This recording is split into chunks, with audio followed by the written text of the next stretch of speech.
Tanya and today we will be talking about a very interesting topic, that is pathway of the sperm. Yes, this is one of the topic that comes under the chapter human reproduction under the topic of male reproductive system. और ये जो pathway of the sperm है ये थोड़ा सा confuse हमें ज़रूर करता है, लेकिन this is also very important और इस पर्टिकुलर टॉपिक से एक क्वेश्चन नीट में आना हमेशा कंफर्म होता ही है. तो आज within 10 minutes we will be understanding what exactly is the pathway of the sperm. Okay, so let's get started. हाँ जी, so when we talk about pathway of the sperm, हमें उससे पहले हमें पता होना जरूरी है कि exactly male reproductive system में कौन सी चीजें आपकी इन्वॉल्व होती है, राइट? सो मेल रिप्रोडक्टिव सिस्टम में सबसे पहले होता है आपका एक्सटर्नल जेनिटेलिया. नाम से ही क्लियर है, एक्सटर्नल जेनिटेलिया मतलब the organs which are present outside your human reproductive system, मतलब मेल रिप्रोडक्टिव सिस्टम, राइट? क्योंकि आउटसाइड एब्डोमेन प्रेजेंट होते हैं. एक है आपका scrotum which is a pouch like structure जिसके अंदर आपका टेस्टिस प्रेजेंट होता है, क्योंकि टेस्टिस को चाहिए 2 to 2.5 degree centigrade lower than the body temperature, right? उसके बाद हो गया आपका पीनस जो कि आपका external genitalia which is also known as your copulatory organ, right? उसके बाद आ गया testis which is your primary male sex organ. Why do we call it that? Because production of the sperm takes place in the testis. Also it is a gland because it secretes the androgen hormones, mainly testosterone. ठीक है, उसके बाद आ जाते हैं आपके accessory ducts. जब मैं accessory ducts बोलती हूँ, so ducts are basically the tube-like structures, right? They are not producing the sperm, but they are helpful in the transportation of the sperm along with providing nutrition to the sperm. ठीक है, इसमें क्या क्या आ जाएगा? Retitestis, vasa efferentia, epididymis and vas deferens. Clear? उसके बाद आपके आते हैं एक्सेसरी ग्लैंड्स. ग्लैंड्स का काम क्या होता है? ग्लैंड्स का काम होता है सिक्रीशन करना. So these glands are responsible for certain fluid secretions which provides motility, nutrition and adaptation to the sperm. Glands में क्या क्या आ जाएंगे? Seminal vesicle, prostate gland and bulbourethral gland. Bulbourethral gland को हम काउपर्स ग्लैंड भी कहते हैं. Okay, now if you look at this particular diagrammatic representation, this is what? This is your LS of testis. ठीक है, so यहाँ पे आपको क्या दिखाई दे रहा है? This is your vas deferens over here. यहाँ पे आपका आ जाएगा vasa efferentia. Over here is your epididymis and this outside वाला area is your retitestis. अगर आप इस LS section को ध्यान से देखें, longitudinal section को, so यहाँ पे जो आपको ये folds दिखाई दे रहे हैं ये टेस्टिकुलर लोब्यूल्स हैं. एक टेस्टिस में 200 to 250 टेस्टिकुलर लोब्यूल्स प्रेजेंट होते हैं. इन्हीं टेस्टिकुलर लोब्यूल्स के अंदर आपके ये फोल्ड्स प्रेजेंट होते हैं. 1 to 3 फोल्ड्स प्रेजेंट होते हैं इस तरीके के, और इन फोल्ड्स को हम क्या कहते हैं? इन फोल्ड्स को हम कहते हैं सेमिनिफेरस टिब्यूल्स, राइट? इन्हीं सेमिनिफेरस टिब्यूल्स के अंदर आपका स्पर्म प्रोडक्शन होता है. Okay, Now, if you look at this pathway properly, तो किस तरीके से sperm आपका मूव कर रहा है? सबसे पहले seminiferous tubules में आपका sperm प्रोड्यूस हो गया, as you can clearly see. ये जो आपके 1 to 3 folds हैं, okay? So 1 to 3 number of seminiferous tubules are present where? They are present inside the testicular lobules, right? यहाँ पे आपका production of the sperm हुआ. उसके बाद it goes to retitestis. Retitestis के बाद आता है vasa efferentia which is the efferent duct of your testis. उसके बाद आपका आएगा डक्टस एपिडिडाइमिस. ओके, एपिडिडाइमिस की लोकेशन के हिसाब से 3 तरीके से हम उसे डिवाइड करते हैं, लेकिन overall it is your epididymis only which is again a part of your accessory duct in the testis. ठीक है, एपिडिडाइमिस के बाद ये जाएगा वास डिफरेंस में.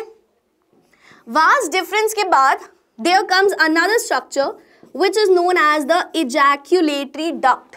Okay, अब ejaculatory duct exactly क्या होता है? So ejaculatory duct में आपके 2 ducts यहाँ पे फॉर्म हो जाते हैं. ठीक है, एक आपका duct आ रहा है vas deferens से और एक आपका duct आता है seminal vesicle से, जो कि seminal fluid को लेके आता है which is playing a huge role in preparation of the semen. क्योंकि जब इजैक्यूलेशन होता है तो सिर्फ स्पर्म एंटर नहीं करता, सीमेन एंटर करता है. ठीक है, so sperm along with the seminal fluid is basically your semen. So ejaculatory duct is basically a combined duct over here. Okay, ejaculatory duct के बाद It will go to urethra. Urethra क्या है? Urethra is the common passage for urine and semen in the male reproductive system. इसलिए हम urethra को urinogenital tract या urinogenital duct भी कहते हैं. ठीक है? So इस तरीके से your sperm will ultimately travel. Right? Here you can see the diagrammatic representation of the detailed male reproductive system. यहाँ पे आपको दिखाई दे रहा है. This is your ureter, seminal vesicle. These are the glands. ठीक है, 2 seminal vesicle होंगी. This is also a paired gland. Urinary bladder, vas deferens. Prostate is the only unpaired gland which is present in the male reproductive system. ठीक है, prostate is the only unpaired gland. उसके बाद ये छोटे आपको pea-sized glands दिखाई दे रहे हैं, bulbourethral. These are also paired glands, which is also known as the Cowper's gland. Okay. Then ये है आपका external genitalia, which is your penis.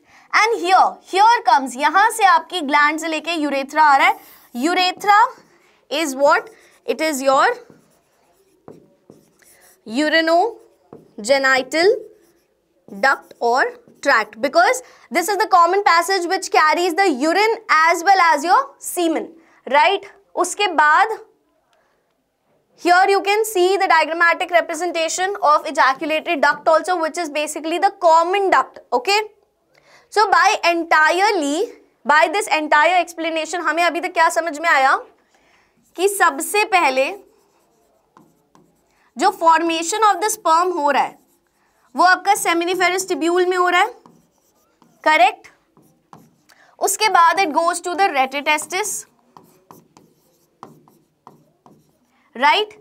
उसके बाद it goes to vasa efferentia, which is another accessory duct of the male reproductive system. Then it goes to epididymis, right. From epididymis it goes to vas deferens.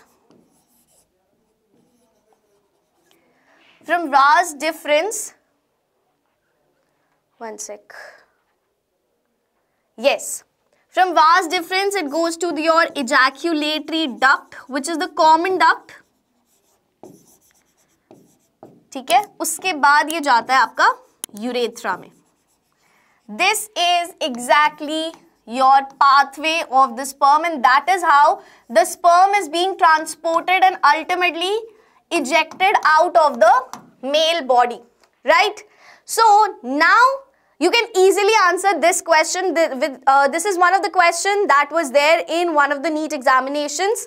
ठीक है, you have to select the correct sequence for transport of sperm cells in male reproductive system. Please pause the video and try to give the answer yourself. Now after understanding this, you will be able to give the answer very easily. Yes, the correct answer over here will be option number 3. As you can see, seminiferous tubules, retitestis, vasa efferentia, epididymis, then vas deferens, ejaculatory duct, urethra, and ultimately urethral meatus. Urethral meatus is a small opening जहाँ से urine भी बाहर निकलता है और जहाँ से आपका semen भी बाहर निकलता है. ठीक है? So this is the exact pathway of the sperm. And that is how we have wrapped up one topic which will definitely give you 4 marks in your NEET examination, and this is one of the most important topics. I hope that you understood it well and you enjoyed the session. Thank you.